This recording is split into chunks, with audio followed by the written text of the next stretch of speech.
नमस्कार दोस्तों। आज की यह कहानी बहुत ही करुण और मार्मिक है। किसी राज में एक राजा और एक रानी राज करते थे। उनके पास एक बेटा और एक बेटी थी। लोग प्यार से लड़के को राजकुमार और लड़की को राजकुमारी कहा करते थे। एक दिन अचानक किसी कारणवश रानी की मृत्यु हो गई। राज्य के प्रजा बहुत दुखी थे। अब राजकुमार और राजकुमारी अकेला पड़ गए। कुछ दिन बीतने पर राजा ने दूसरी शादी करने का फैसला किया। राज दरबारियों ने राजा को दूसरी शादी करने से मना किया, परंतु राजा ने दरबारियों की एक भी न सुनी। अगले दिन राजा ने दूसरी शादी कर ली। दूसरी शादी करते ही दोनों भाई बहन और अकेलेपन को महसूस करने लगे। राजा नई रानी की प्यार में लीन हो गया। राजा के पास 14 जोड़ा गाय थी। उसमें से एक ढेनू था। नए की रानी को 1 साल बाद एक लड़का पैदा हुआ। नए की रानी को अपने बेटे से प्यार और सौत के बेटे बेटी से नफरत होने लगा। अपने बेटे को सदा प्यार करती और सौत के बेटे को सदा फटकारती रहती।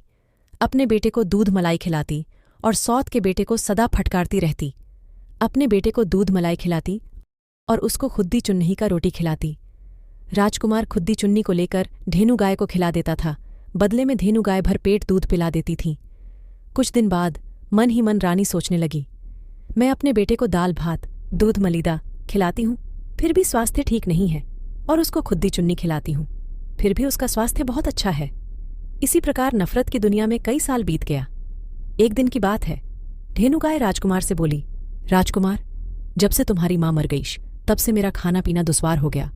नए की रानी तो कभी भी आत्मा से खाना नहीं देती है। यदि मैं आज तक इस खूंटे पर रही तो सिर्फ तेरे खातिर। अब तुम्हारा दुख मुझसे देखा नहीं जाता। आओ, मेरे पीठ पर सवार हो जाओ। मैं तुम्हें आकाश में ले जाकर एक गुप्त बात बताऊंगी जो हर हमेशा तेरा काम आएगा। राजकुमार ने ऐसा ही किया। धेनु गाय आकाश में उड़ गई। ऊपर जाकर धेनु गाय बोली, राजकुमारी, तुम्हें जब भी किसी चीज की दिक्कत हो या कोई संकट आ जाए तो मेरा नाम ले लेना। मैं तुम्हारे खातिर और तेरी माँ के खातिर सदा तुम्हारे साथ रहूंगी। जब भी संकट आए याद कर लेना, जय माँ। बूढ़ी गाय, जो चाहोगे तुम्हारा काम बन जाएगा। इतना कहकर धेनु गाय स्वर्गलोक चली गई और राजकुमार पुनः पृथ्वी पर आ खड़ा हुआ। आगे की कहानी अगले पार्ट में।